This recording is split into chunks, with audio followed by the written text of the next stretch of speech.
متین صاحب ہمیں یہ بتائیے کہ جب پاکستان میں رہتے ہوئے تمام اقلیتوں کو کہ یہ حقوق حاصل ہیں کہ وہ اپنے مذہب کی تبلیغ کر سکتے ہیں اور ہمارے آئین میں بھی یہی لکھا ہوا ہے، تو قادیانیوں کو اپنے مذہب کی تبلیغ کیوں نہیں اس کی اجازت دی جاتی کہ وہ اپنے مذہب کی تبلیغ کر سکیں؟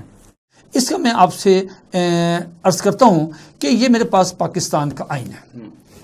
اس آئین میں غیر مسلموں کو پریچ کرنے کے، تبلیغ کرنے کے، اپنے مذہب کو تبلیغ کرنے کے حقوق دیے گئے ہیں.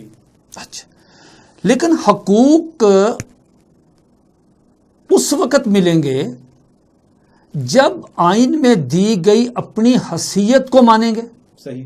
اگر قادیانی آئین میں دی گئی اپنی حیثیت نہیں مانتے، قادیانیوں کو آئین میں کہا گیا کہ یو آر نان مسلم، اگر وہ کہتے ہیں کہ ہم نان مسلم نہیں ہیں تو پھر ان کے تو جو حقوق وہاں لکھے ہوئے ہیں وہ تو ان کو آٹومیٹیکلی نہیں ملیں گے.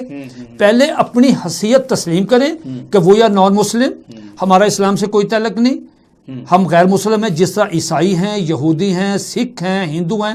لیکن یہ ایک واحد اقلیت ہے، وہ کہتی ہے جی ہم نے قانون کو نہیں ماننا، ہم مسلمان ہیں، وہ ہمیں غیر مسلم کہتے ہیں. یہ ان کی ڈٹائی کا عالم ہے.